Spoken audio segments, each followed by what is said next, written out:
রাসূল সাল্লাল্লাহু আলাইহি ওয়াসাল্লাম কখনোই তিনি বলেন না ইন্নী লা আখশা আলাইকুমুল ফাকর, তোমরা দারিদ্রে মারা যাবে এটা আমি কোনোদিন টেনশন করি না, এই ভয় নাই। আমার উম্মার কোনো সদস্য না খেয়ে মারা যাবে না। ইন্নী লা আখশা আলাইকুমুল ফাকর ওয়ালাকিন আখশা আলাইকুমুদ দুনিয়া আন তুবসাতা আলাইকুম ফাতানাফাসু ফিহা কামা তানাফাসু হা ফাতুহলিকাকুম কামা আহলাকাতহুম।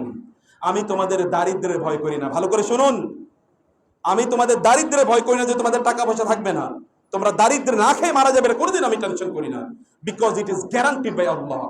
আল্লাহ গ্যারান্টি দিয়েছেন আমার উম্মার কাউকে তিনি না খাইয়ে মারাবেন না। তাহলে উম্মা হতে হবে আগে, দ্যাট ইজ দ্য কন্ডিশন। ওয়ামান ইয়াত্তাকিল্লাহা ইয়াজআল লাহু মাখরাজা ওয়া ইয়ারযুকহু মিন হাইসু লা ইয়াহতাসিব ওয়ামান ইয়াত্তাকিল্লাহা ইয়াজআল লাহু মিন আমরিহি ইউসরা। কেউ যদি আল্লাহকে ভয় করে, আল্লাহ তাআলা তার জন্য এমন রিজিকের ব্যবস্থা করে দেবেন যে রিজিকের ব্যাপারে সে কোনোদিন জানতোই না। যে আল্লাহকে ভয় করে, আল্লাহকে ভয় করা মানে কি? মানে হচ্ছে যে কাজটি আপনি করছেন এটা কি বৈধ কি বৈধ না, এটা কি is it permitted by sharia of Allah and by the prophet of Islam, সেটি আপনাকে দেখতে হবে। এটি হচ্ছে আল্লাহ সুবহানাহু ওয়া তাআলাকে ভয় করা।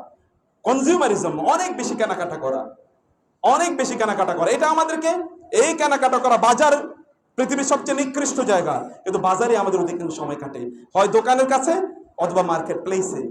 এটাই আমাদের মূল কাজ, এবং সর্বত্র বাজার ভর্তি, সর্বত্র। রাসূল সাল্লাল্লাহু আলাইহি ওয়াসাল্লাম বলেছেন কিয়ামতের আলামত সব বাজার হয়ে যাবে। এখন দেখেন এলাকায় কোনো মানে জায়গা নেই যেখানে একটা না একটা দোকান আছে।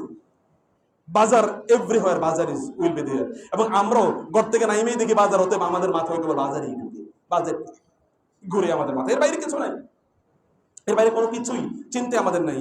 যিনি আমাদেরকে সৃষ্টি করেছেন তিনি রিজিক ছাড়া আমাদেরকে সৃষ্টি করেন নাই, তিনি রিজিকের বরাদ্দ দিয়ে সৃষ্টি করেছেন। তাহলে এর পিছনে ঘুরি, যার পিছনে ঘুরলে সম্পদ আসবে তার পিছনে আমরা না ঘুরি, যার পিছনে ঘুরলে আসবে না সেটার পিছনে আমরা ঘুরি। আমরা তো পাগল হয়ে গেছি।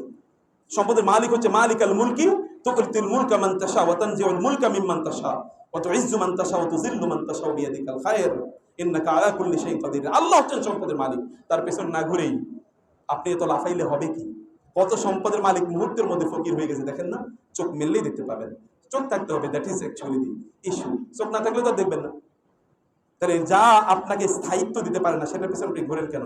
এটা তো ফানুস, এটা কেবলমাত্র একটা বেলুনের মতো, এর মধ্যে কি আছে? শুধু বাতাস আছে। ছোট্ট একটা needle is enough to burst it out.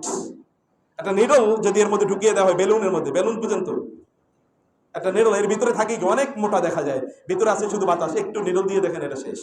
এই ইকোনমি, এই অর্থনীতি, টাকা পয়সা, এই ভোগবাদ, এগুলো এর বাইরে আর কোনো কিছুই না।